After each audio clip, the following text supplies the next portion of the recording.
ನಮಸ್ಕಾರ. ನಿನ್ನೆ 19ನೇ ತಾರೀಕು ಇಡೀ ದೇಶದಲ್ಲಿ ಛತ್ರಪತಿ ಶಿವಾಜಿ ಮಹಾರಾಜರ ಜಯಂತಿಯ ಆಚರಣೆ ಅತ್ಯಂತ ವಿಜೃಂಭಣೆಯಿಂದ ನಡೆದಿದೆ. ಇದೊಂದು ಹಿಂದೂ ಸಮಾಜಕ್ಕೆ ಪ್ರೇರಕವಾದಂತಹ ಒಂದು ಜಯಂತಿ. ಹಿಂದೂಗಳು ಉಳಿದಿದ್ರೆ, ಹಿಂದೂಸ್ತಾನ ಉಳಿದಿದ್ರೆ ಛತ್ರಪತಿ ಶಿವಾಜಿ ಮಹಾರಾಜರಿಂದ. ಅಂಥ ವೀರ ಧೀರ ಕ್ಷಾತ್ರತ್ವವನ್ನು ಮೂಡಿಸಿದಂತಹ ಛತ್ರಪತಿ ಶಿವಾಜಿಯ ಮೆರವಣಿಗೆ ಮೇಲೆ ಬಾಗಲಕೋಟೆ ನಗರದಲ್ಲಿ ಒಂದು ಮಸೀದಿ ಎದುರುಗಡೆಗೆ ಬಂದ ತಕ್ಷಣ ಕಲ್ಲು ಚಪ್ಪಲಿಯನ್ನು ಎಸೆತಾರೆ ಅಂತಂದ್ರೆ ಇದೊಂದು ಅತ್ಯಂತ ಹೀನವಾದಂತಹ ಕೃತ್ಯ.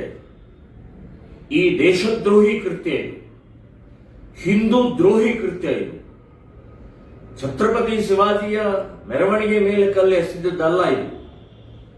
ಹಿಂದೂಗಳ ಮೇಲೆ, ಹಿಂದೂ ಧರ್ಮದ ಮೇಲೆ, ದೇಶದ ಮೇಲೆ ಕಲ್ಲೆಸೆದಿದ್ದು ಅಂತ ಅನ್ನೋದನ್ನ ನೆನಪಿಟ್ಕೊಳ್ಳಿ. ಈ ರೀತಿಯ ಮಾನಸಿಕತೆ ಇದೆ. ಈ ಮಾನಸಿಕತೆಯ ವಿರುದ್ಧ ಹೋರಾಟ ಮಾಡಬೇಕಾಗಿದೆ. ಇವತ್ತು ಕಲ್ಲು ಒಬ್ಬ SP ಅವರ ಮೇಲೆ ಬಿದ್ದಿದೆ, ಪೊಲೀಸ್ ವರಿಷ್ಠ ಅಧಿಕಾರಿಗಳ ಮೇಲೆ ಬಿದ್ದಿದೆ.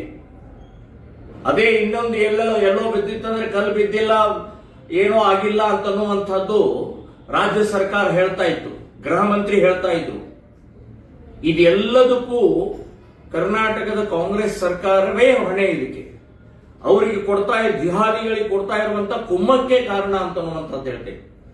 ಛತ್ರಪತಿ ಶಿವಾಜಿ ಮಹಾರಾಜರ ಮೇಲೆ ಮೆರವಣಿಗೆ ಮೇಲೆ ಕಲ್ಲು ಎಸೆಯುವುದು ಅಂತಂದ್ರೆ ಎಂಥ ನೀಚರು, ಎಂಥ ದ್ರೋಹಿಗಳು. ಇವರನ್ನ, ಈ ಮಾನಸಿಕತೆಯನ್ನ ಮಟ್ಟ ಹಾಕುವವರಿಗೆ ಹಿಂದೂ ಸಮಾಜ ಬಹಳ ದೊಡ್ಡ ಪ್ರಮಾಣದಲ್ಲಿ ಜಾಗೃತಿಯಾಗಿ, ಒಟ್ಟಾಗಿ, ಒಂದಾಗಿ ಉತ್ತರ ಕೊಡಬೇಕಾಗಿದೆ. ಈ ಕೈಗಳಿಗೆ, ಕಲ್ಲು ಎಸೆಯುವಂತ ಕೈಗಳಿಗೆ ಬಲ ಕೊಟ್ಟಿದ್ದೇ ಹಿಂದೂ ಸಮಾಜ. ಅವರನ್ನ ಬಹಿಷ್ಕಾರ ಮಾಡುವಂತಹ ಪ್ರಕ್ರಿಯೆ ಮಾಡದೇ ಇರುವಂತಹ ಹಿಂದೂ ಸಮಾಜವೂ ಕೂಡ ಯೋಚನೆ ಮಾಡಬೇಕಾಗಿದೆ. ಛತ್ರಪತಿ ಶಿವಾಜಿಗೆ ಅವಮಾನ ಅಂತಂದ್ರೆ ಹಿಂದೂ ಸಮಾಜಕ್ಕೆ ಅವಮಾನ, ದೇಶಕ್ಕೆ ಅವಮಾನ. ಇದನ್ನ ಇಡೀ ಹಿಂದೂ ಸಮಾಜ ಖಂಡಿಸಲೇಬೇಕು, ವಿರೋಧಿಸಲೇಬೇಕು. ಯಾವ ಜಿಹಾದಿ ಮಾನಸಿಕತೆಯ ಕಲ್ಲೆಸುವಂತಹ ಮಾನಸಿಕತೆಯವರಿಗೆ ಬಹಿಷ್ಕಾರ ಹಾಕಬೇಕು ಅಂತನ್ನುವಂಥದ್ದು ನಾನು ಹೇಳ್ತಾ ಇದ್ದೇನೆ.